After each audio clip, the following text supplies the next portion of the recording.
One day in our cozy and peaceful neighborhood, a new neighbor moved in. There were rumors about his strange habits and mysterious behavior. When I started to question my neighbor and his odd actions, I noticed that he became even more suspicious. He often left the house late at night, and I noticed that he was watching my movements and seemed to know my thoughts. The next day, I woke up to a strange sound coming from the neighboring house.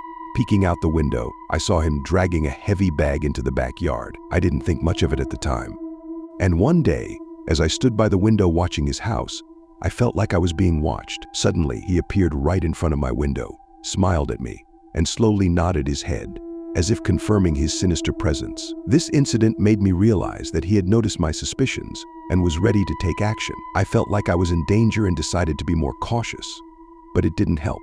One day, as I was returning home late at night, I heard footsteps behind me. Turning around, I saw him behind me, holding a knife. He approached me and started whispering threats, saying that I knew too much. I realized that he had decided to kill me to keep his secret safe. I tried to escape, but he caught up to me and attacked. Fear overwhelmed me, but I managed to break free from his grip and run to the neighbors for help. They called the police, and he was arrested. Since then, I have been living in constant fear and anxiety, but I am grateful that I managed to escape death at the hands of this dangerous neighbor. The Smith family moved to a quiet and cozy town, hoping for a fresh start. However, they quickly realized that their neighbors were not ordinary people. On the very first day, they noticed that all the neighbors wore strange clothes and that they were all grim and did not talk to them. Every night, strange sounds and cries could be heard coming from their houses, and sometimes even quiet whispers. One evening, the Smiths' little daughter disappeared without a trace. The parents turned to the police for help, but all the neighbors claimed they had not seen anything suspicious. It was clear that the police would not act in any way. When the Smith's daughter disappeared, he and his wife were desperately worried and decided to find out for themselves what had happened. They started going to the neighbors, asking questions and looking for clues about where their daughter could be. One night, as Smith and his wife were questioning the neighbors, a group of people suddenly surrounded them.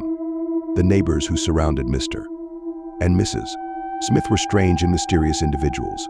They looked frightened and aggressive, as if something or someone was making them act this way. It was noticeable that they had strange tattoos on their hands and faces, which only added to the sense of mystery. Despite Mr. Smith's attempts to calm the situation and find out what happened to his daughter, the neighbors became more and more aggressive and unpredictable.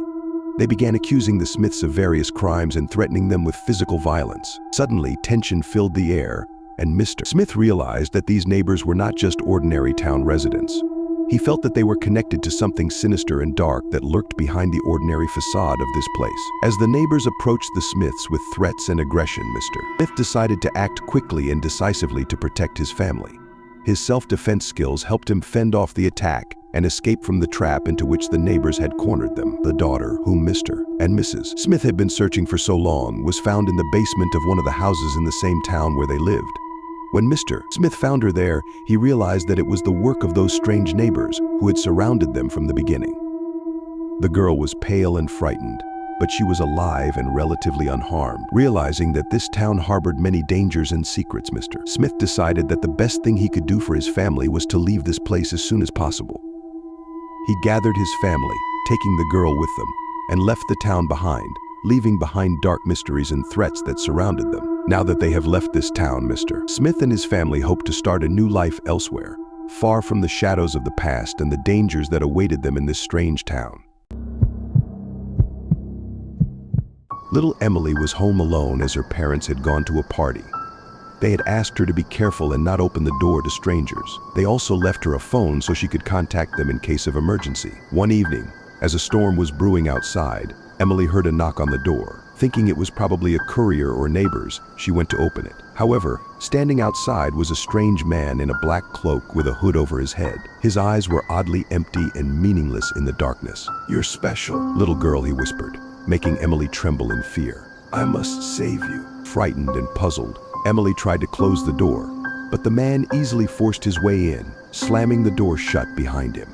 He approached her, gently holding her hands. "Don't be afraid. I won't harm you. I know you need protection. You must come with me." Feeling panic rising within her, Emily tried to pull away and scream, but the man was stronger. She remembered the phone and tried to reach for it in her pocket, but he quickly knocked it out of her hand. At that moment, Emily's parents returned home from the party, hearing strange sounds from inside. "What's going on?" her mom shouted, seeing the stranger in their house. "Let go of my daughter." Realizing the imminent danger, the man released Emily and tried to escape through the window but was stopped by her father. Emily's parents called the police, and the man was arrested. It turned out he was known for attempting to abduct children in the area. Emily thanked her parents for coming in time and saving her from danger. Since then, they became even more vigilant about their surroundings and carefully watched who they trusted.